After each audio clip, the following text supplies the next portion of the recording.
They need the lost right now. And I'm home back to Wow. Hello and welcome to another edition of Women in Politics. Women in Politics is a program produced as part of the project promoting inclusive political participation and elimination of violence against women in politics. This program is produced in partnership with UN Women and UNDP with funding from the UN Secretary General's Peace Building Fund. The 1 hour program is designed to highlight issues affecting women in politics, give women the opportunity to learn new political strategies and leadership skills, as well as raise awareness on violence against women in politics. In today's edition of the program, we are profiling 2 strong women candidates and giving historical reasons why we as Liberians should vote women at the national legislature. We'll look a little bit at violence against women in politics and how is this an issue for these women so far. And as I said today, we are profiling Madam Siah Tandanpolie of District number 11 in Montserrado County and Madam Dabah Varpilah, a senatorial candidate of Grand Cape Mount County. I am your presenter, Siah Scott Johnson. Let's take a brief break and we'll be right back.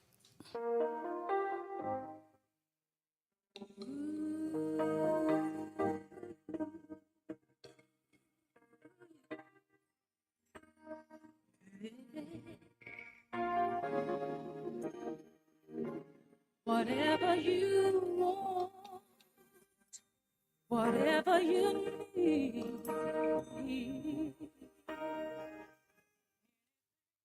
Thank you and welcome back.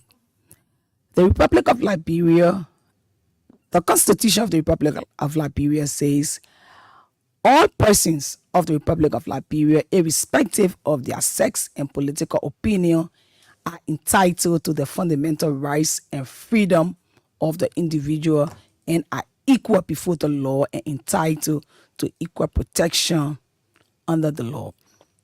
In the Constitution, gender equality is guaranteed as all men and women have equal rights and responsibilities and opportunities. While we know that gender equality is respected, violence against women and girls can be prevented, leading to social justice, safety, economic prosperity, and health amongst the entire population.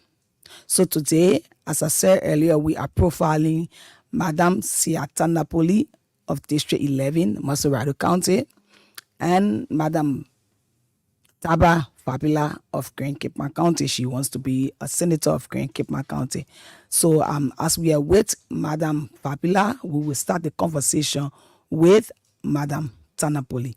Welcome to Women in Politics. Today we are looking strictly at you, profiling you, listening to you, and you telling us the changes and the difference you're going to be making in that house. But we want to know a lot or more about you. I mean, personally, politically, how you've been maneuvering to reach this far. So let's start with the fun part of it. See you smile in the morning. I know you had a very healthy breakfast. So just share with me and my audience what's that breakfast. Thank you so much for the invite and the opportunity to be here today. Let me say hello to Liberians out there that are watching and are listening to us. It's a good thing to be on the show this morning, and we say to God be the glory for the life that He has given us, that we can come to talk to our people across the country.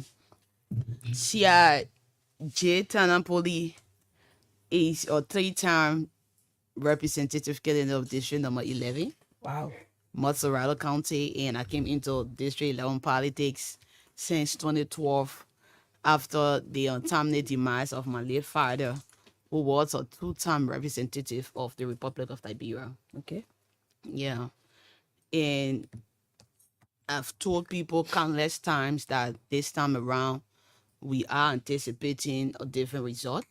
And so we've been doing things differently, cutting across to a lot of people that in the past years we weren't able to reach to, doing those things that we didn't do in the first two elections. So, can you just tell us where did you grow up? Growing up as a child, how was it, and where did you grow up? Thank you. I grew up in a grassroots community. My parents and I was born. You get a little closer to the mic. I was born in Johansen, but then in 1983, 84, we moved at the Summon St. Michael's belt, where we stayed until 1989. We moved to our house located in Grassfield community.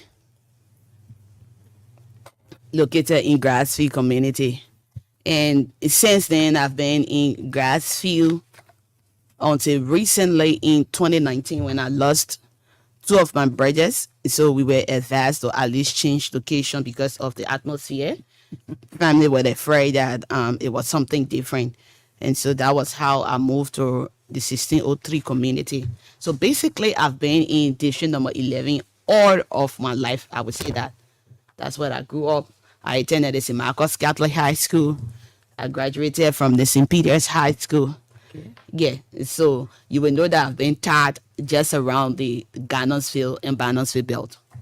Okay, so as we continue this conversation, we've been joined by Madam Varpilah. We normally call her Dabah. So yeah, please forgive me if you hear me calling her Dabah. But we've been joined by Dabah Varpilah. She's a senatorial candidate for Grand Cape County. Welcome, Madam Varpilah. Thank you very much. It's a pleasure having you here. And today, as I said, the program is just profiling the both of you, telling us who you are, where you grew up, and what you bring to the table, and how you can change the dynamics, especially making things work at that legislature. So before you arrived, we were still talking to Siah, but we want to say welcome. Thank you. Okay. So, Siah. Yes. So, what did you do, or what have you been doing in the past 10 years as work? What were some of the things you were involved with so far? Well, in the past 10 years, basically that includes politics. It includes my own activities as a woman, my workings as a private individual, and I've been involved with advocacy across the district. You will get to know that even after elections, we are contacted, we are asked, we are begged by people to sometimes talk for them, especially those that feel that there is nobody to talk for them. And so we've been dealing with our people, we've been providing opportunities across the country, even though it was before elections, the electioneering year, but we've been taking into consideration that we need to be accessible to our people. We need to know what affects our people, and we just been involved with them, working along with them, seeing how best we can be able to impact their lives positively. So that's what we've been into. And as a person, I work with the Laboratory Communications Corporation, currently as a human resource supervisor. And besides my working as someone who's into the advocacy, we've been talking for our people, ensuring that some of those basic things that they lack in the district, they have been able to be provided to them because of our advocacy, providing, just too many things that we were capable to do for them at the time. Okay.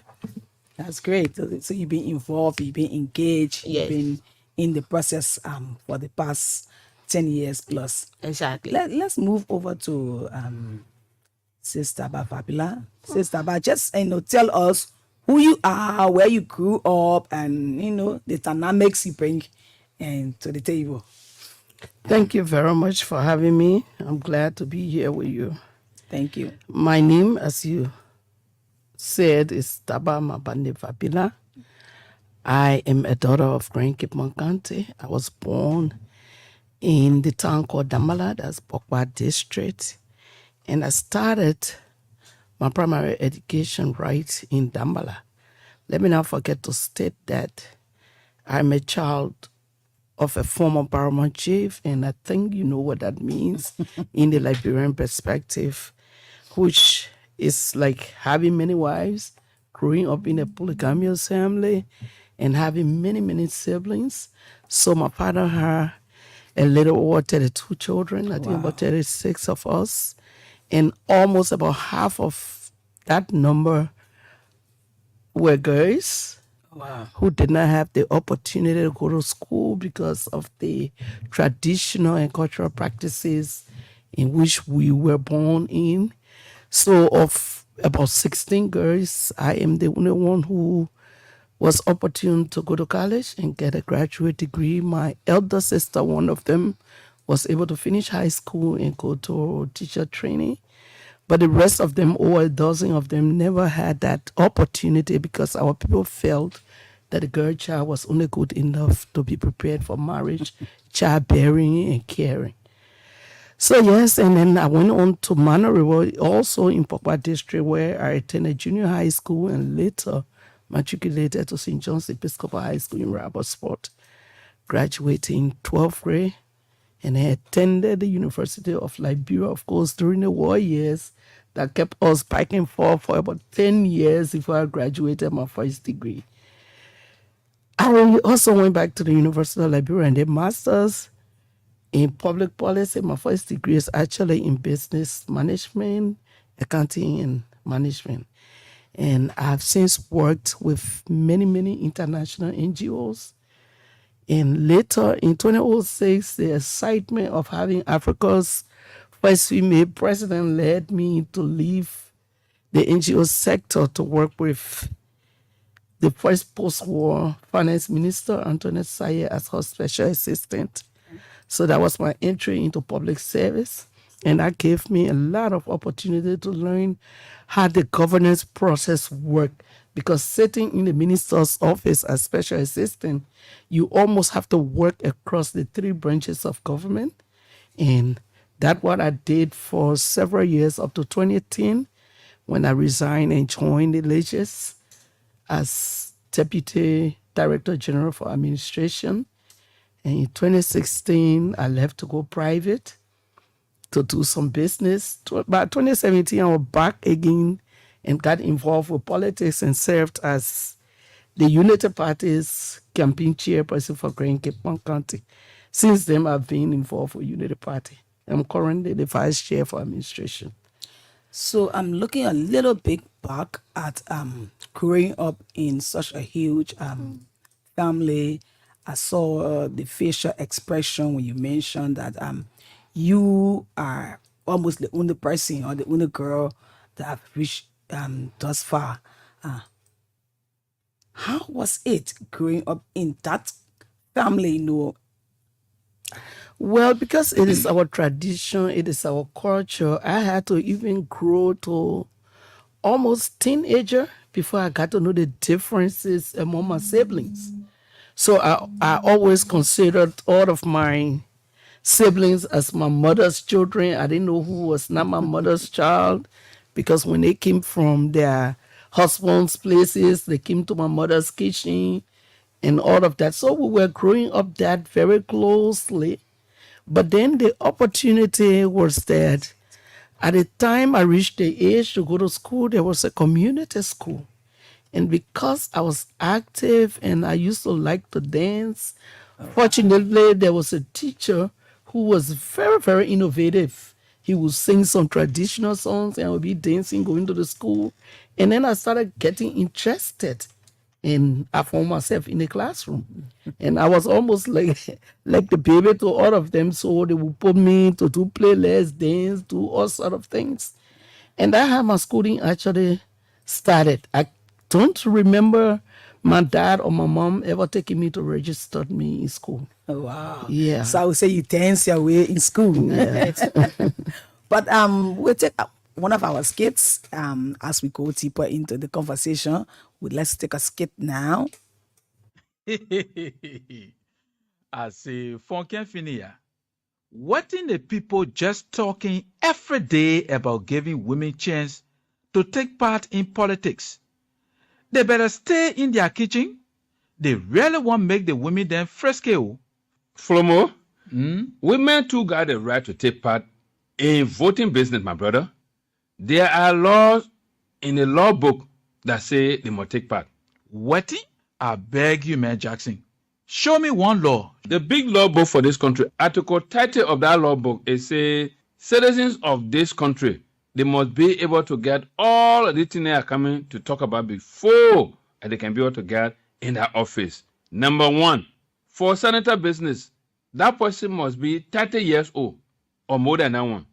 And for House of Representatives, the person must be 25 years old or more than that.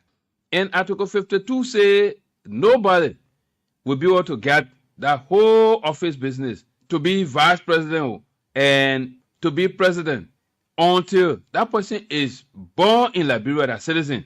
And the person must be more than 35 years old. But it now say that only men must take part in the politics, yeah?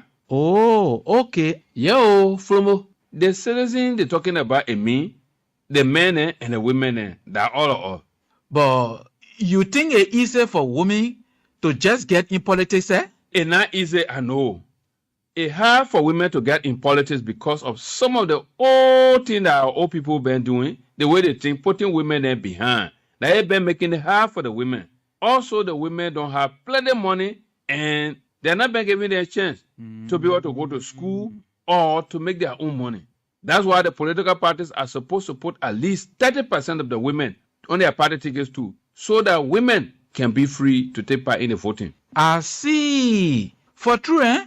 Folomo, my man, that's true. The women are half of the people of this country. And any voting business, they're not put women there. And the one the women think it should happen. That other voting business is not in line with the way the people say for the people and by the people, that what they call democracy, is not there. My people, women get the right to take part in politics too. Y'all put hands on them, yeah.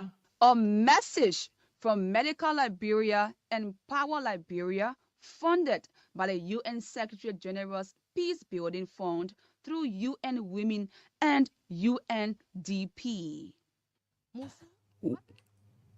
Women too supposed to be in politics. So let put hands under them. That's what our skit is saying. Simply means let us support them.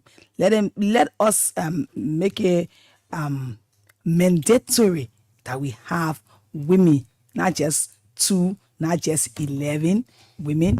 Let us have at least 50-50. If we can get 50-50, we can get 50. We can get 60-40, 70-30. But let us not make it look like, we're begging for it and you're giving us, a space, or you're doing us a favor. The Constitution of Liberia says we are all entitled to that. And that's why we are asking that you give us that space.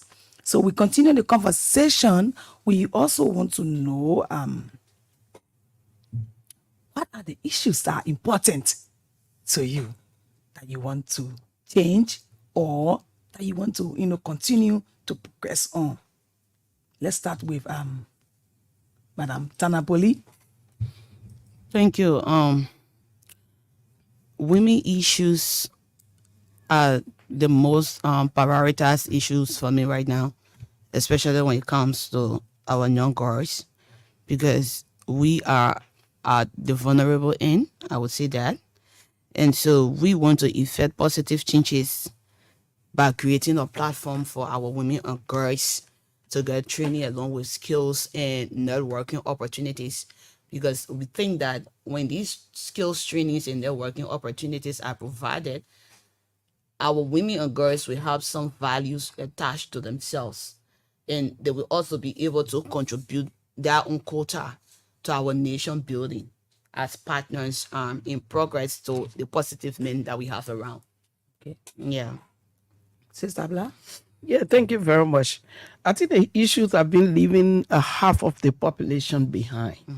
So when you have a population, 50% or more is a certain gender, and you refuse them to participate in those decisions that are largely concerning them, then your productivity is also questioned, because that's 50% of the population are women.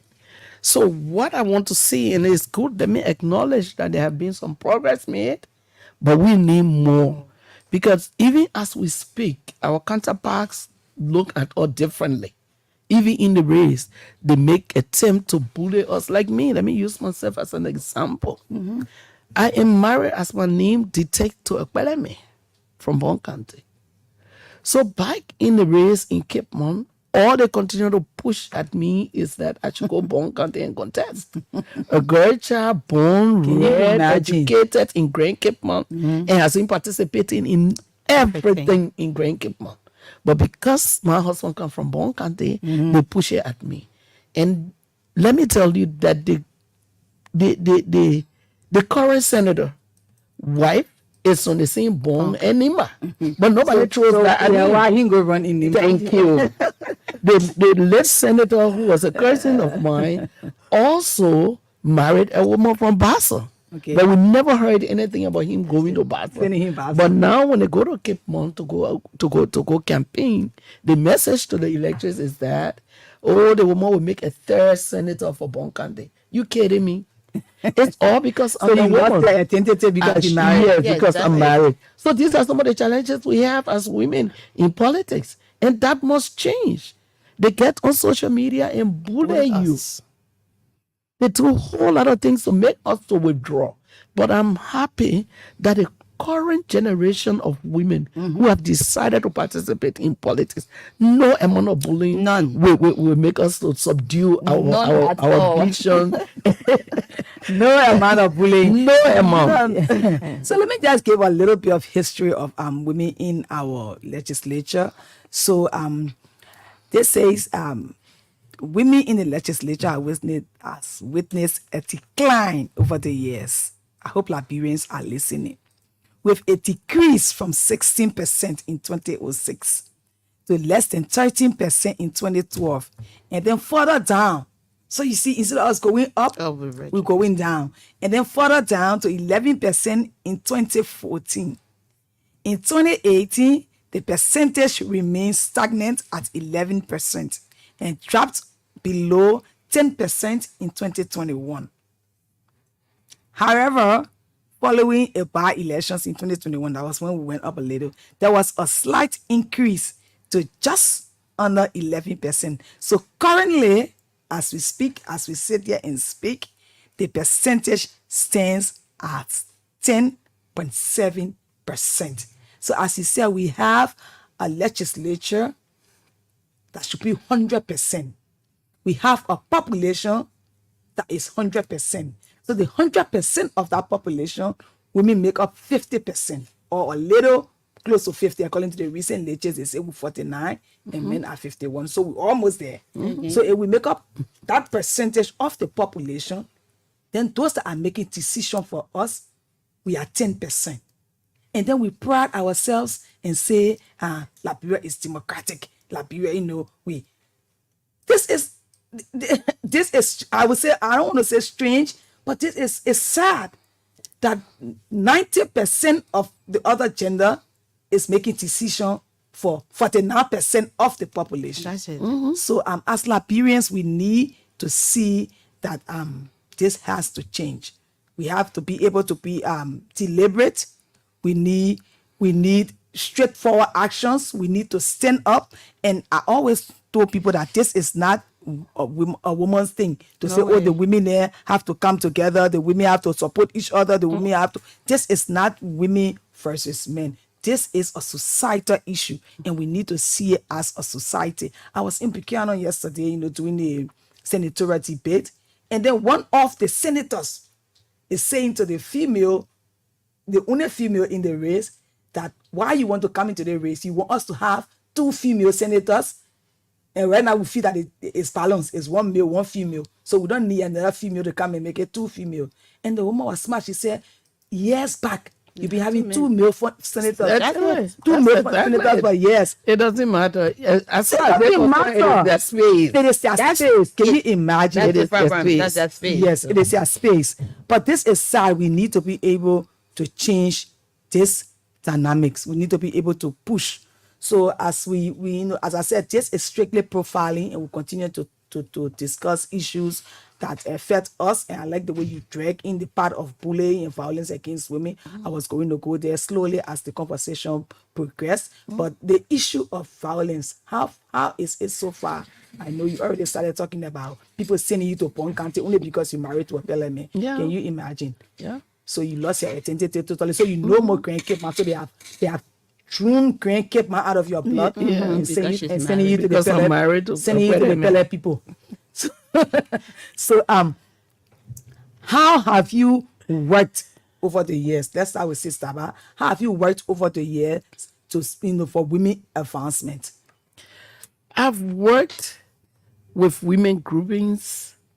I've worked to give opportunities to girls through tuition assistance. I've worked with traditional women because I also come from the tradition. So, like I said, my life, my entire effort had not been the voice of Grand Cape Mount County, even though I'm married to a man from Bong. So everything politically, even development-wise, I've been able to go back to Cape Mount and work with the women and encourage girls, children. One thing I always tell the girls, especially after Madam leave, when I'm mentoring young girls, I always tell them that this thing starts from the home first, making them to believe that they have a specific role and they cannot step out of that role. Out of that space, yes. They should be confined to that space. Secondly, it developed even to the classroom. Okay. You find a girl in the class that is even smarter than her colleague boy. When there's an assignment given in the class, the boy makes it look like that the girl is not up to that task. Yeah, so you offer to help. He will offer to help. In a way, they are just demeaning you and pushing you down and making you less confident in your own capacity. So I always tell people, go and do your own work. Because in many cases, when you engage the two genders, I mean, everyone can have the same IQ. But in most cases, you find very smart young women. But when you start making them feel that because they are women, so they shouldn't do certain things, it creates that mindset. I was saying that I have told young girls especially that Madam Salif became the first female president of Liberia in Africa. And at least I've checked the record. She did not employ any girl or any woman based on their physical outlook because you are so beautiful. So beauty, yes, is an addition, but the beauty should be in your brains. So you have to prepare yourself because sometimes your male counterpart will try to project you to be who you are not. And that's the reason for all of this bullying. Because when they bully you, they make you to feel that yes, you're warfare, you're not up to it enough, then you will draw back and sit in your little corner. Okay. But this is the time that we may have to step forward and make sure that they continue, because to fight for a space is not a little thing. I know. Especially women fighting men. They're going to put all their physical power into it. Definitely. Whatever they can generate within and around them to fight you, they will do it. So we too have to stand up tall, stand up strong, and ensure that we want to enter that space for the good reason though. And we should be able to tell them that that space is for both of us, and we need to enter that space, and like you said, for the good reasons. Yes. The good reasons are because we are here, we are Liberians, we are women, and we have issues that we must bring to the table. To the table, yes. So Siah, let's hear from you. What have been your women advancement involvement? What have you been Yes. involved with? Over the years, I've been involved with women. Firstly, if a person does not believe in themselves, there is no way they will fight for a change. Okay. So we first do all we can to encourage them, to make them believe in themselves, build up or high self-esteem, and know that no matter what lies ahead, they can cross it, they can take up the challenge and move forward. And so I serve as a role model, especially taking into consideration my age, between the young and older women. Yes, where the young women would tell me, the younger women would tell me, we are looking up to you as a mentor. Yes, so because of that, it gives me this. And then we the older women always say, The other women, I want to thank you for fighting for us. So.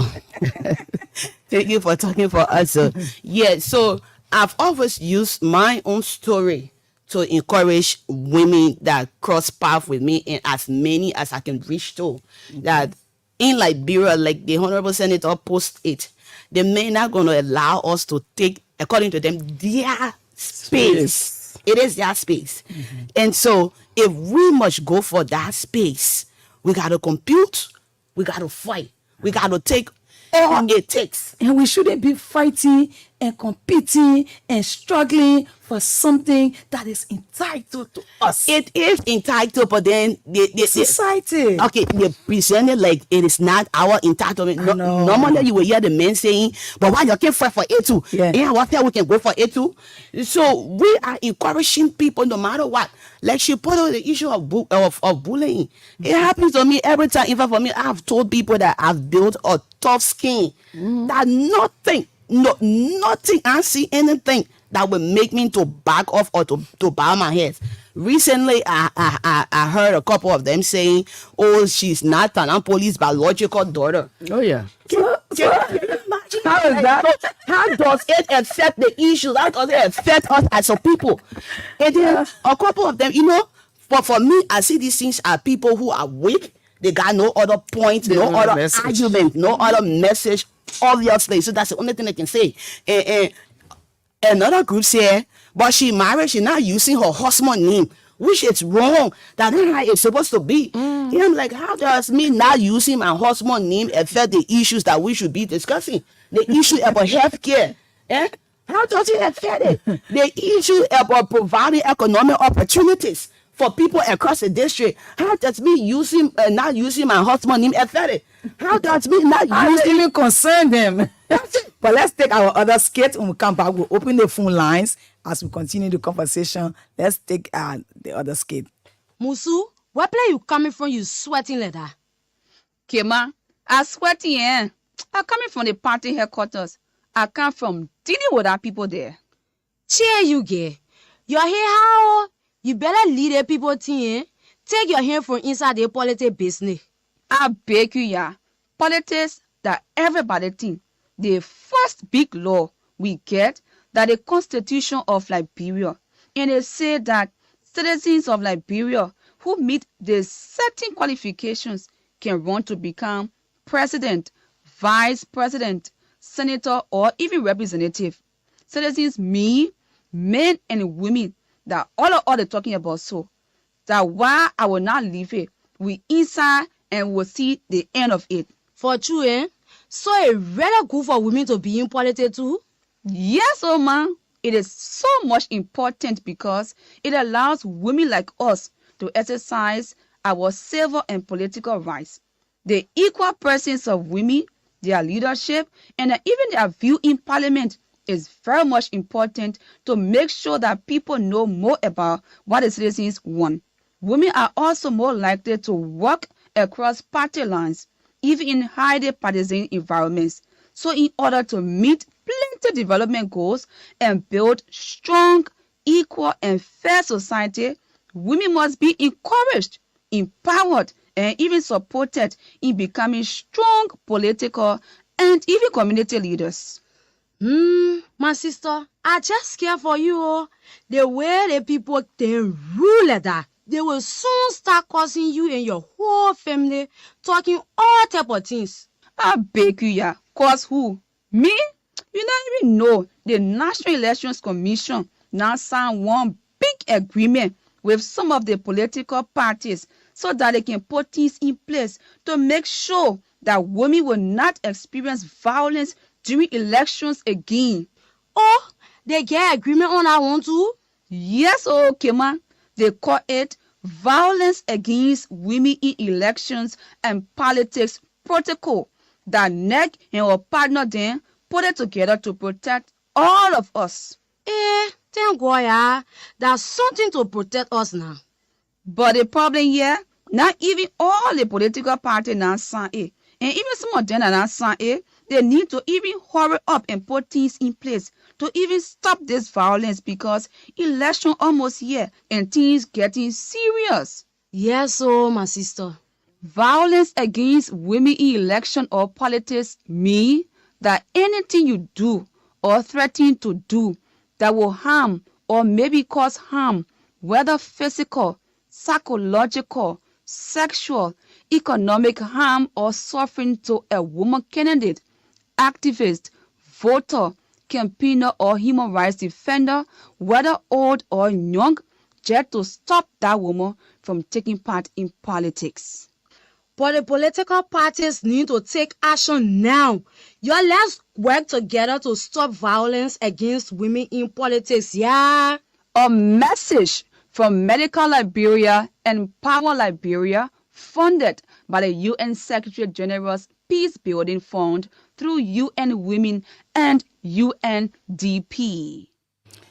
Wow. Now let's work together to stop violence against women and those petty things, those simple things that you will not do to a man. Don't do that. Yeah, don't do it to a woman. The program you're listening to is Women in Politics, a program produced by Medical Liberia and Power Liberia in partnership with UN Women and UNDP with funding from the UN Secretary General's Peace Building Fund. The lines are now open. You can call us on 0880 514 096. 0880 514 096, and you can talk to your incoming senator or your incoming representative. Today we have with us, we are profiling Madam. Okay, there's a caller. Wow. Hello? Hello. Yes, hello. Where are you calling us from? Oh, I'm Joseph Tama calling from Platy Community. Okay, Thank you Joseph. very much for the program, Thank you for joining especially us. for the Lioness in studio, the Lioness of the district. Okay. We'd like to appreciate you for the program also, and especially the Lioness Tandanpolie, Okay. the next representative for the district. She has always been here. She has been with the people, speaking for the women, and making a lot of contributions. So we are prepared for voting her.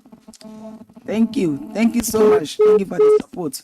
So, Siah, as somebody that's supporting you, the lioness. I like the way he said that, the lioness of the I didn't need it this way. Yeah, we have another caller. Hello. Yeah, hello. Yeah, your name and where you calling us from? Yeah, we listening. Hello. I think we lost that person. We have another. Hello.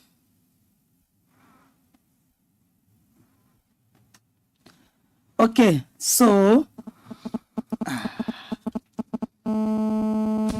hello. Hello. Hello. I want to say a very big thank you to the Lioness from District 11. Your name? My name is Siah Johnson from District 11. Okay, Ophelia. I am so happy for the Lioness and for her input, for her impact to encourage women in this election. And we say thank you. We want her to continue her good work to educate women that they will vote wisely for the betterment of our district. Mama, we say graphic victory is sure. Thank you. Thank you. So the lines are open. 0880-514. Have another color? Okay. So the line, excuse me, just one line, sorry. The line is open. 0880-514-096. So as we wait for colors, how do you see or how do you describe injustice? We have a color? Okay, let's take this color. Hello? Hello? Yes, your name? My name is Musu Davis. I'm calling from Johnsonville, and I am one of the steering committee members of the Women Campaign Fellows Program. Okay. Yeah. Well, I'm so excited that we have one of, the candidates that we are supporting, two of them, because we are supporting female candidates in, this election, supporting them, helping them with the campaign management and everything. So we are here to cheer them up. We are here to support them, and we know that they have the potential that they can make it. Thank you so much. Thank you, Musu, for the support. That's why we're looking forward to at least supporting them, cheering them up, building them up. But as we wait for more callers, I was asking how do you describe? Oh, that's another. Okay, how do you describe injustice? That's how we says Dabah. Injustice. For the purpose of election and participation, injustice, in my understanding, would be not giving everyone a level playing field. Okay, we should all be, like I said earlier, the thing about political participation should not be. I just slipped this. Hello. Yeah. Yeah. Good morning. Good morning. I'm Danny calling you from my residence in Brazil. Johnny, go ahead. Yeah, first let me appreciate the two female candidates in your studio. Okay. We have to encourage female to take part in our politics. The narrative men carrying around that the elected position are their entitlement need to be changed. We need to encourage the female to take part in politics. If you feel a female cannot partake in politics because they are only there to be in the kitchen, meaning you have to stop your girl child or your girl children from going to school, honestly. Because once they are educated, they would like to bring changes in the district or country that the citizens need. And this is not about female, but let it be a society. And let us rally around the female politicians to see that at least 30% or 40% of our legislature are all female. Thank you. Thank you so much, Johnny. Thank you. We appreciate the support. We need to be able to talk to our the voters and let them know that we need this percentage. So So I was saying, women issues are human issues. Women rights are human rights, as is stated. So if you deny me the right to participate, that's injustice. The Constitution doesn't set aside a gender requirement. As your skate mentioned, once you have 18, the required age by the Constitution, the ages, you are free. You should be allowed to contest, and there should be a level playing field. But what our counterparts do, like I contested in 2019 in a by-election in Cape Mount, and my campaign team went to Congo, Mano River. The next morning, every radio station carried the news of electoral violence. People were injured. People were gashed with machetes because they entered somewhere considered a stronghold of one of the male contenders.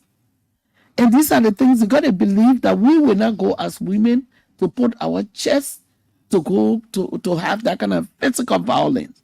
We will not be able to do that. So they do all of that to make us withdraw.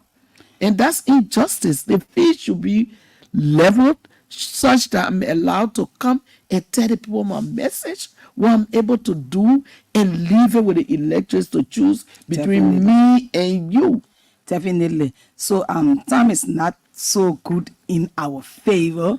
We're winding down slowly. So let me hear from the both of you what specific issues of women you will put on your agenda or you already have on your agenda as a female legislator. Well, I already see you as winners. Though. Yeah, yeah. For me, obviously, we are. Thank you. For me, I would be looking at the enactment of gender responsive policies, Okay. and to advocate on issues that affect women and girls, because there are policies like even the endeavor to ensure law that all of us keep talking about, that encourages the 30% quota. You know, when we do these things, obviously we're going to have women in the house. Look at Sierra Leone right here next to their recent election. It brought more than 40 women into their parliament. More than 40. I think we can. I think it's 44. 40, yeah, out of 44, 47, something like that. And so we can also try to work on that same path. And then we want to increase women's, promote women's participation, especially in the agriculture sector, like technology, and manage their finances. We want to contribute to their achievements by providing financial and skills training, materials, and guidance as well. Because women as a whole, I mean, the mindset that we've built, that we can't just do it on our own. Okay? And that's so sad. We can't just do it on our own. That even to the level of the community, you hear people telling women, they think that man thing. Woman not supposed to be community chairman. That man thing. They all want that man. At the level of the parties, when a woman wants to build a mobilization chair or operation, they tell you, no, you got to go to women wing. You got to go to the other, but they don't have men wing. Only women wing. So we want to be there to advocate against things that affect women and bring to the table those things that will promote and increase our political participations and leadership participation. I just wish we had like 5 hours to do this. But yeah, seriously. 1 hour is too short. But before I get to you, say Stabla, let me read a text message from, say, Siru Kalo. I guess you know her. She's in line with the statement you made. She said her late father used to say, whenever she asked him to buy her clothes, he would say, dress your brain first. And then you will dress yourself tomorrow. Sure. So I just wanted to share that, which is so cool. Because Yes. if you dress your brain, That's it. you can dress yourself. My father used to say, if you know book, men will know you. So don't look for men first, look for book first. So let's go to, what you have on the table. And then, So my thought, agenda for my women. agenda for women is, number one, the implementation of existing laws. For instance, we have the rape law. That's a very good law, a very strong I law. just take this last caller, our very last caller. Then we just, Hello? Yes, hello. Good morning. Good morning. Please be brief and quick. We're already running out of time. Your name and where you calling us from. Thank you. I'm Elizabeth Chieso, calling from Soul Community District 14. Okay, So listen. firstly, I would like to say thank you for the program, and I've been listening. I really admire the topic this morning. So I wish I was in the community of one of the parents to vote for them. I'm from the community.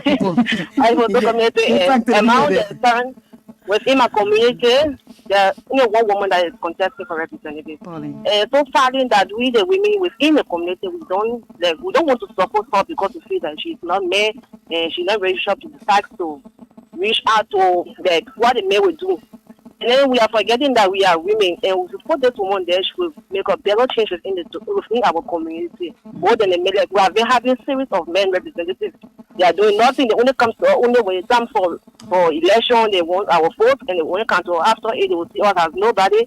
We belong in the kitchen, and then we only get to get checker for them. That's it's it. not supposed to be so. So that only this thing, like especially for we the young girls, our only this what our parents will say that. Y'all go to school after school, when y'all graduate from school, y'all get married and they start bearing children and remain in the kitchen. So that's the mentality of us. We have to stand at this time and then to push people that we both that is in the same sex and gender with us that will make a betterment within our community. And I pray that for my people from District 14 are listening to vote for them, we are the next representative of District 14. Thank you. Thank you. Thank you so much, Elizabeth. And we also hope that you can talk to other people in the That's different districts. But thank you, Sister Thank you, Bla, ma'am. quickly.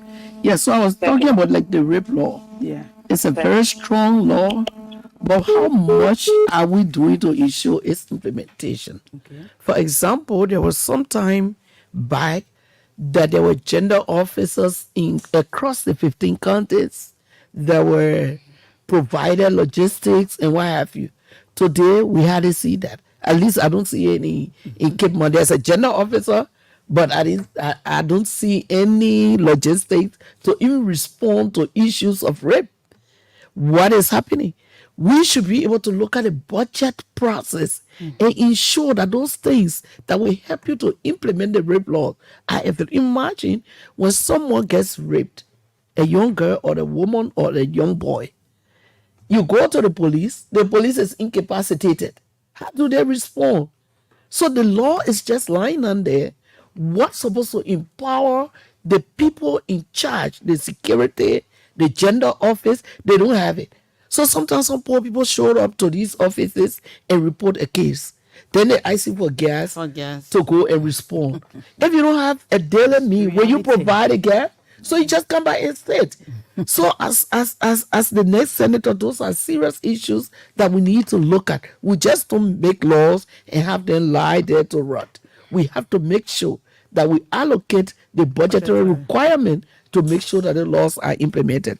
Secondly, I think she already talked about the agriculture, education, working with colleagues to make sure that they got skills training and empowerment. But I like to stress one thing: the bullying should not scare women from stepping forward, because then all of the advocacies that are ongoing will yield nothing, because women have to step forward. Women have to stand up. My own story, my own political participation, I went to an election which was a by-election for the position I now hold at the Unity Party. I'm the vice chair. Like she mentioned about women win, I was approached by many of my male colleagues that I should head the women wing. But I thought that women wing is just intended to keep very highly capacitated women in one group in the back as women wing, cooking and telling you. So I said, no, I wasn't going for that. I want to go for vice chair position.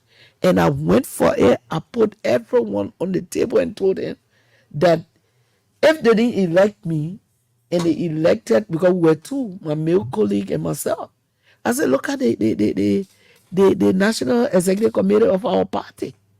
You have women that you can count on 3 of your fingers. Yes. And majority are men. Are we just good enough to get in a queue and elect you guys? Today I challenge the party to add another woman to the NEC. At the end of the day, we came up. But we have to stand up. We have to stand up. In every democracy that women are respected, women are allowed to fully participate, there is a lot of benefit. Rwanda is an example. Definitely. Over 60% women. The reason is simple.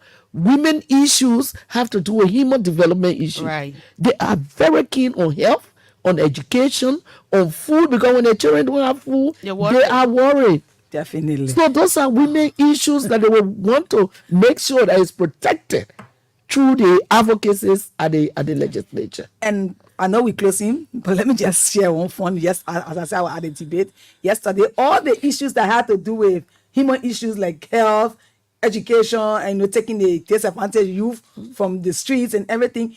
All those questions were posed to the female candidate in the debate.